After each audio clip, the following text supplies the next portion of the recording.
অন্ধকার আকাশ ছিঁড়ে বিদ্যুৎ চমকাচ্ছে। হাইওয়ে নির্জন রাস্তায় জাংকুক কালো পলসের গাড়িটা বাতাসের গতিতে ছুটছে। তেহি পালিয়ে যাওয়ার পর জাংকুক আর এক মুহূর্ত স্থির থাকতে পারেনি। জিমিন জিপিএস ট্র্যাক করে জানিয়েছে তেহির শরীরে লাগানো চিপসের সিগন্যাল হাইওয়ের এক পরিত্যক্ত লোহার কারখানার দিকে স্থির হয়ে আছে। জাংকুকের চোয়াল শক্ত হয়ে এলো। সে বুঝতে পারছে না সে কি তেহিকে শাস্তি দিতে যাচ্ছে নাকি তাকে হারানোর ভয়ে সে এতটা মরিয়া হয়ে উঠেছে। জাংকুক ড্রাইভিং সিটে বসে চিৎকার করে, তুমি পালাচ্ছ কার কাছ থেকে তেহি? পৃথিবীটা অনেক ছোট। আমার এলাকা থেকে বের হওয়া প্রতিটা রাস্তায় আমার হাতের মুঠোয়। আজ তুমি বুঝতে পারবে জাংকুককে ধোঁকা দেওয়ার ফল কি হতে পারে। জাংকুক কারখানার ভেতরে ঢুকলো। চারপাশে অন্ধকার আর ধুলোর আস্তরণ। বাতাসের ঝাপটায় মাঝে মাঝে কারখানার ভাঙা জানালাগুলো বিকট শব্দে নড়ছে। জাংকুকের হাতে একটা টর্চ। তার আলোটা এদিক ওদিক ঘোরালো। হঠাৎ সে অনুভব করলো কেউ একজন তার খুব কাছে দাঁড়িয়ে আছে। সে বন্দুকটা লোড করলো। জাংকুক বলে ওঠে, বেরিয়ে আসো তেহি।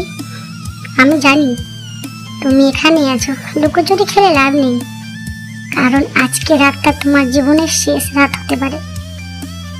ঠিক তখনই জাংকুক অনুভব করলো তার ঘাড়ের কাছে একটা শীতল থাবার স্পর্শ। তেহি পালায়নি, সে জাংকুককে নির্জন জায়গা শুধু টেনে এনেছে। তেহি জাংকুকের পেছনে দাঁড়িয়ে খুব শীতল গলায় বলে ওঠে, পিছন ফেরো না জাংকুক। নড়াচড়া করলে তোমার মাথার খুলিটা আমি এখানেই উড়িয়ে দেব। তুমি কি ভেবেছিলে আমি তোমার বন্দিশালায় সারা জীবন পুতুল হয়ে থাকবো? জাংকুক হেসে এবং ভয়হীন গলায় বলে, তুমি তো সেই মেয়ে যাকে আমি কোলে করে আগুন থেকে বাঁচিয়ে এনেছি। এ কি তোমার প্রতিদান তেহি? তেহি বলে ওঠে, সেটা তোমার সবচেয়ে বড় ভুল ছিল। মাফিয়ারা কখনো দয়া দেখায় না। তুমি যখন আমাকে বাঁচিয়েছিলে তখনই তুমি তোমার পরাজয় লিখে। তেহি ধীরে ধীরে জাংকুকের চোখের সামনে এসে দাঁড়ালো। টর্চের আলোটাই তার চোখের মায়াবী চাহনি এখন আরো বেশি ভয়ঙ্কর লাগছে।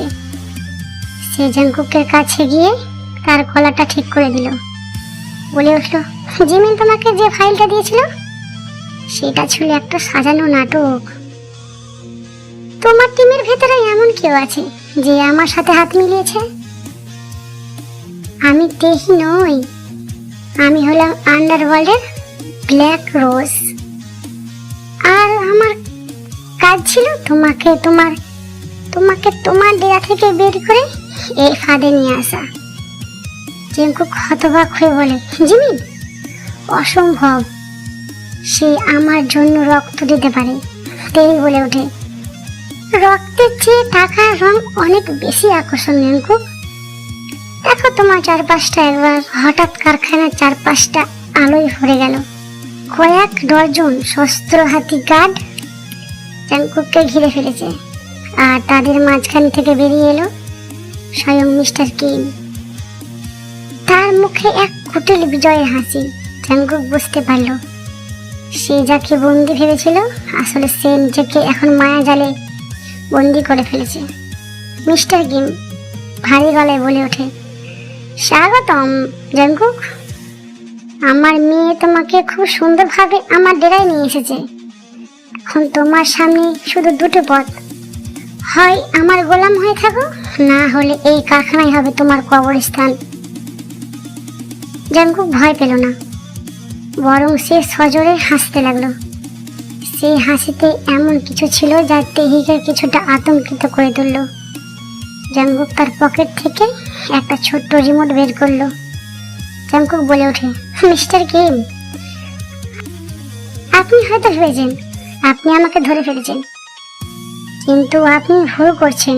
বাঘ যখন শিকার করতে বের হয় সে তার নিজের ডেরার বাইরেও সব ব্যবস্থা করে রাখে।